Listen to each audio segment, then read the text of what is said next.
முதல்வர் விஜய் சட்டமன்றத்தில் தன்னோட இடத்துல உட்காராம முதல் தடவையா அமைச்சர் செங்கோட்டையன் பக்கத்துல போய் உட்கார்ந்துருக்காரு. அமைச்சர் செங்கோட்டையன் தன்னோட காதுல சொன்ன விஷயத்தை கேட்டு சிஎம் விஜய் சிரிச்சிருக்காரு. அப்படி என்ன அமைச்சர் செங்கோட்டையன் அவரோட காதுல சொல்லியிருப்பாரு தெரியுங்களா? ரெண்டாவது, இந்த படத்தோட பேரை சொன்னா என் மேல டிஃபமேஷன் கேஸ் போட்டுருவாங்க, ஏற்கனவே என் மேல நிறைய கேஸ் இருக்குன்னு சொன்ன அண்ணாமலை ஒரு படத்தோட பேரை சொல்லாமையே அதை விமர்சனம் செஞ்சிருக்காரு. அது என்ன படம் வாங்க பார்க்கலாம்.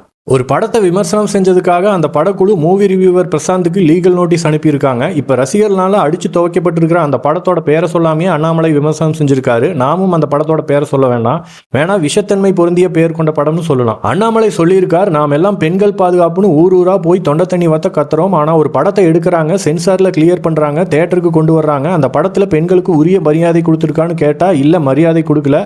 ஆனா அந்த படம் ரிலீஸ் ஆன முதல் நாளே 104 கோடி வசூல் செஞ்சிருக்கு. இந்த மாதிரி படங்கள் ஜென்சி தலைமுறை மேல பெரிய தாக்கத்தை ஏற்படுத்துதுன்னு வருத்தத்தோட பேசியிருக்கார். சட்டமன்றத்துக்கு வந்த சிஎம் விஜய் தன்னோட இருக்கையில உட்காராம அமைச்சர்கள் இருக்கைக்கு போய் செங்கோட்டையன் அவர்கள் பக்கத்துல உட்கார்ந்து அவர் சொன்னதை கேட்டு சிரிச்ச வீடியோ சோசியல் மீடியா முழுக்க வைரல் ஆகி விர்ச்சுவல் வாரியர்ஸ் அதை கொண்டாடிட்டு இருக்காங்க.